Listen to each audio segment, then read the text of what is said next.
Yay! Welcome to another episode of Wealthy Teachers. We are continuing from our prior 2 episodes, I guess, where we reviewed the overview of the beta framework. And then last episode, we talked about the blueprint, which is step 1. Today, we are on step 2, which is enrolling your ideal students.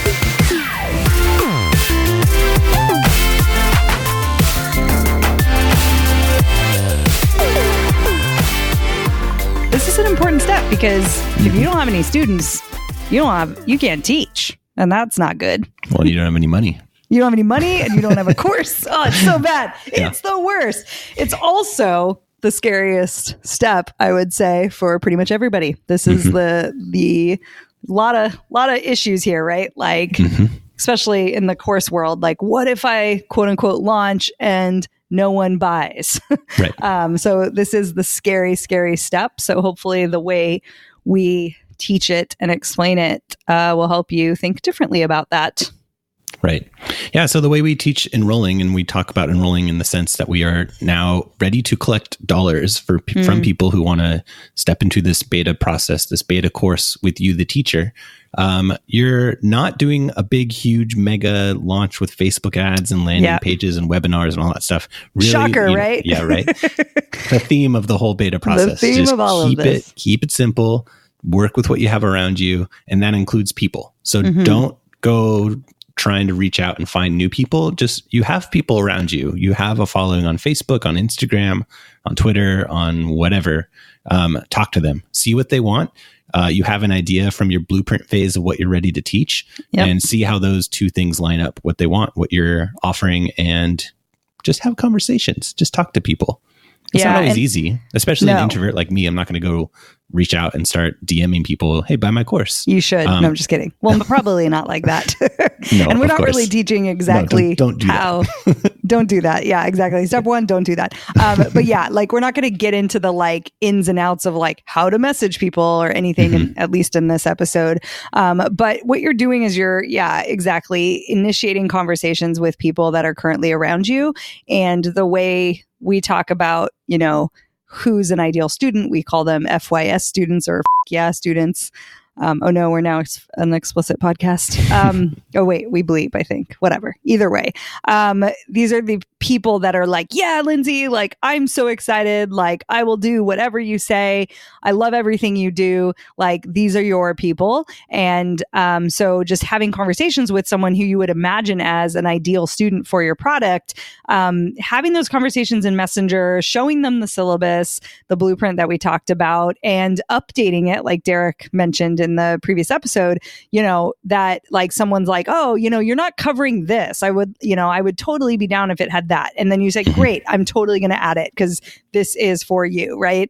And that's really the essential piece in this. And I think, having the conversations, because it's market research. Like you are in the first stage of your course. And I just want to drive home, like, we don't call this launching. We call it enrolling on purpose because it feels less like one of those crazy, like fancy marketing kind of launches, which we can get really wrapped up in all the latest, tactics and everything, and really boil it down to, it's basically sales. Like what you're doing is sales. And, you're selling a course that is a solution to a problem that your favorite student has. And you want to help them, right? So like you have to sell it to them. You have to tell them that it exists. And I always love talking about how teaching is selling because it's something I had to get over. As an educator. I think I'm still working on it. I'm definitely not like officially like stamp on the forehead cured of like money. But I think especially for a lot of our educators out there are people who, start from the place of service, which happens to be educators, right? It gets wrapped up with like, wait, I'm charging for this? Like how, like, I just want to help people. I'm not in it for the money. If you find yourself using that kind of language, you have a sales problem, right? Like that's going to impact sales. And there was a book by Daniel Pink. It's called To Sell is Human. And he actually has this whole section about how teaching is selling. And when I read that section, I was like, oh my gosh, it is. And his whole kind of, in a nutshell, explanation is that as a teacher, you're basically showing someone a new worldview. You're sharing theories and a way of seeing the world.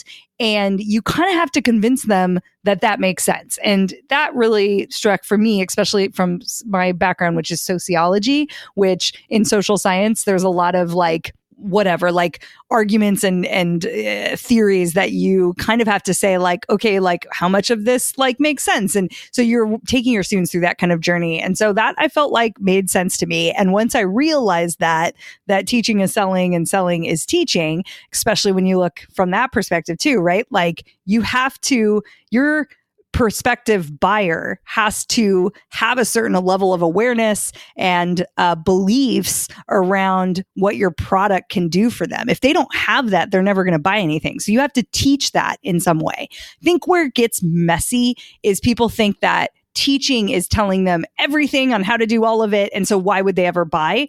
And I don't think teaching is just how to. The teaching is very like, I want to show you a new way to believe, a new way of doing something. And it doesn't have to be, here's how to do it. And because it's true, if you give them too much of the exact process, then they don't need the thing. You solve the problem. So you can't like solve the problem. So I want to reiterate that like, or maybe highlight, it's not reiterate, but like highlight that like, teaching and is not just how to, and teaching is belief building and world perspective shifting and those kind of things. And the how-to stuff is also teaching, but that's the stuff that belongs in your course when you go to solve the problem. Do not solve your problem in your marketing, in their marketing material, whatever way that may look. So I just think, I don't know, that kind of came to me right now. Like, I don't even know that I've ever explained it like that, but it's starting to crystallize in a different way, walking through this. So the way that fits in with the enroll phase is that you are doing a bit of teaching by explaining what you're offering and what you plan on covering in your beta course, right? Yeah. So it is teaching, just an early phase, and just kind of like testing the water, putting it out there, talking about it publicly, saying who's interested in things like this that I'm teaching. And then you plan on your beta course to go into a lot more detail and really... You have to teach them that they have a problem. Yeah. Like, and awareness. You're highlighting that, you're agitating that, you're giving them awareness, and there's teaching there, but you're not teaching them how to do something. You're not solving the problem for them. Exposing something. You're exposing. There you go. And a lot of teaching is exposing, right? Like, right. Yeah. You're like, hey, there's this way that this thing happens. Like, how do we think about that? Exactly. Yeah. Mm-hmm. So I think this phase and the way I think there's like a lot of mistakes, or no, it's maybe not mistakes, but like there's myths around this part of the journey of like launching a course. And the biggest myth that we pretty much have to debunk left, right, and center is that you don't have to have a list. And, well, the myth is that you have to have a list. The myth is that you have to have a list. The answer is you don't. And that there's no perfect number, right? Because like you could have 1,000 people on your list and make no sales. You can have 100,000 people on your list and make no sales. You can have 10 people on your list and make 2 sales. And wow, that's pretty awesome. That's a 20% conversion rate. So we just like to say that the list doesn't have to exist. Because like Derek said, kind of in the intro of this step, that you have people following you on social media. And if you're listening to this podcast, you're starting to potentially build an audience where you're talking about a way you can help people. And yes, maybe you've got your first clients or you've been in business a little while. This is going to be an easier step for you. And it might be a more lucrative step for you at this phase, but it doesn't mean that if you're listening and you've never sold a course before or sold anything online before, that you can't not do that, or that you could do that. Because we had, I'm thinking of Ilya. She made her first $1 on the internet in our course. And so, we don't have the precursor in joining BBB that you have to have had a business, but it's going to be a lot easier and you're going to see a bigger return if you have a business. But depending on, how you talk about to people that do follow you right now, even if it's friends and family or acquaintances, you can, start validating your product with your current following, basically. I think it's worth pointing out what it means to be a person who has a business online and is able to launch a course in that way, and what it means, or why having a business previously makes it easier. I think it's pretty obvious why. Yeah. But to crystallize it, maybe you're somebody online who's just very vocal about a certain area of your life, or just, stuff happening in the world. You're just very forwardly expressing yourself and saying, I have these thoughts about these things. That's not necessarily business, but somebody who talks like that on social media is in a position to then say, hey, want to hear more about my thoughts, want to learn from me about these things that I'm thinking, you're in a good place to... Or like this struggle that I went through that I overcame, right? Like, because you can teach around that. Yeah, exactly. Yeah. But if you're someone who's not on social media, or nobody knows that you know the things you know because you don't share that information, that's going to be pretty hard. Yeah. So, this enroll phase really depends on people being aware that you even exist and like are related to the topic you want to teach a course on, which can only come from being publicly open about your thoughts on things. Totally. Yeah. And I think another piece of this that we would say, and you're going to be like, oh, duh, that makes sense, is that you don't have to run ads because, like Derek said, you're not selling to like what we would say is a cold audience, which means all that means is people don't know who you are. So it's like they see an ad or a post. If they they've never seen you before, which is kind of related to what Derek was saying too, even if they're following you and they're like, oh, I didn't know Derek knew physics, right? Like they wouldn't probably say that, but like, that's the thing. It's like, oh, like, I don't know you from anyone. Why? Like, and that cold audience is a lot harder to obviously convince to give you money. So we're talking about people currently already around you who know who you are. You've built that know, like, trust factor. And they like see you as the reason, like the person they want to learn from. So that makes sense. Right. Your marketing at this phase is really just exposure, just getting out there, speaking your truth about whatever topic you want to teach about. That's what's happening now. And then the people who watch that, comment on that, engage with you when you're talking about those things, start talking to those people. Those are the ones who are interested. Yeah. And then I think the last part of the enroll phase and like why we have the students do it the way they do, which is basically having these, conversations with your ideal students, is you don't want the wrong people buying. So if you're launching and you're just like sending this like sales page all these different places and they like don't know who you are or whatever, you want like the ideal people who are going to do the work, who have the characteristics, that you want in an ideal student, because this is honestly why I think the course completion rates are so terrible, is because people buy things. I know why they're doing it. They're buying courses because they're putting it on a shelf and being like, someday I'll use that and I'll like hope I'll get, log in.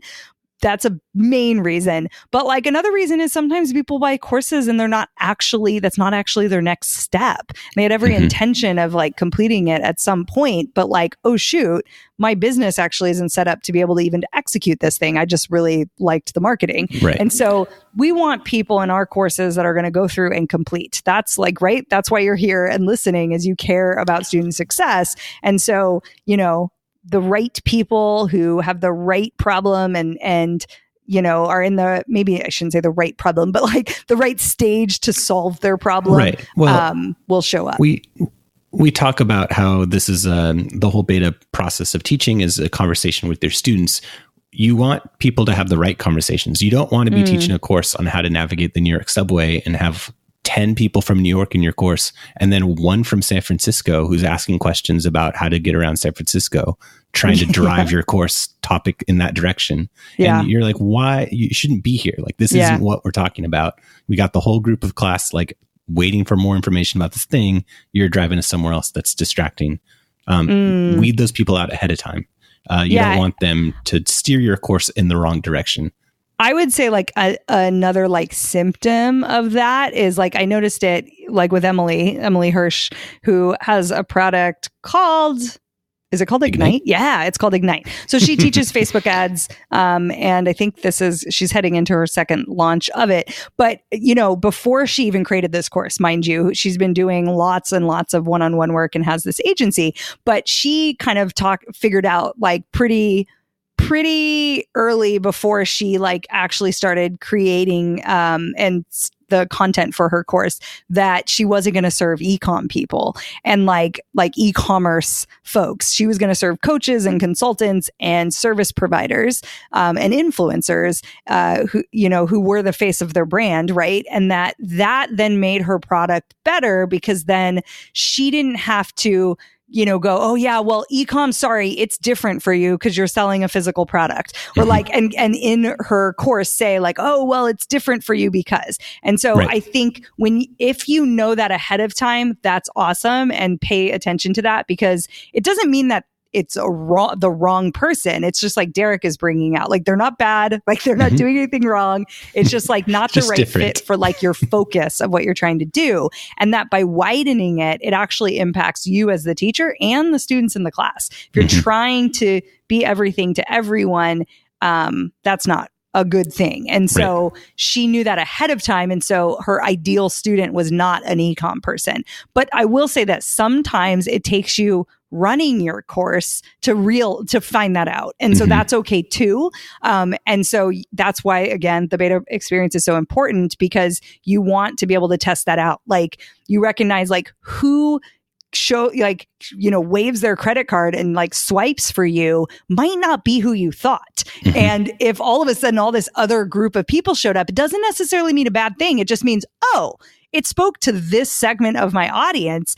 Now you can get more specific in your marketing next time. Well, we can talk about our own experience with BBB, right? Yeah. Like you launched the beta version of Build a Better Beta before it was an official polished course. The beta run was pretty established entrepreneurs who were like ready for a course. They'd just been sitting on it for a long time, and they came into the beta version of BBB and did great. And that's who, when we went to revamp the course and sell it again, we're like, cool, people are coming in with, a pretty established business and they want to get their course out there. But then who showed up when we started relaunching were people that weren't at that stage in business quite yet, maybe a couple steps behind.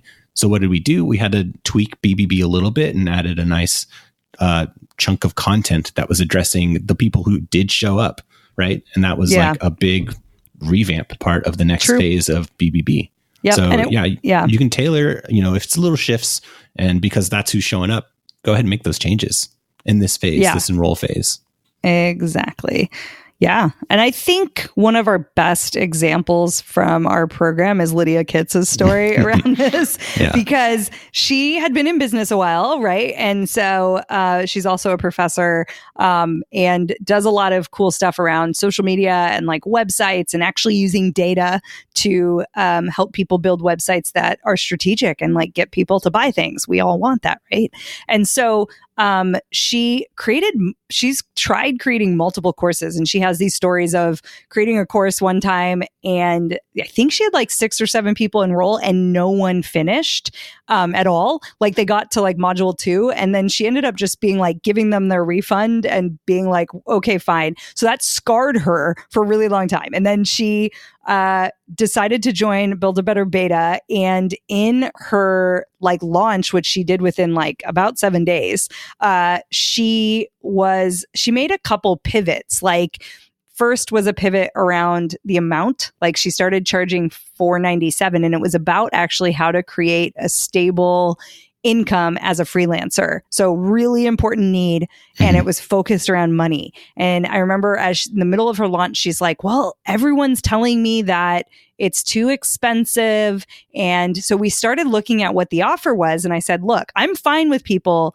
charging less than $500, especially if she's working with freelancers who might have like unstable income. That's like her target market. It's not that they don't have money. It's just like it felt unstable. So there's going to be some fear around purchasing something. And so we looked at her offer, and I remember being like, take away the one-on-one call, take away this, take away that. Now you can go back to these people and charge $297 because you removed some of the value. It's not like she went to them after the fact and was like, oh, it's now actually $300. Same Want thing, it but still? cheaper. And like, that would have looked bad.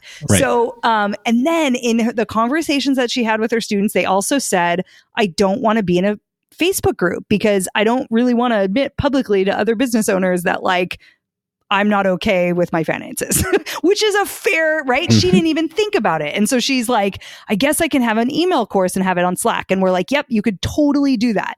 So here's where the magic part happens. She sends like an email. She writes one email to 3 influencer level friends, people who have big followings, who have a list, because Lydia, mind you's list had 7 people on it. No joke.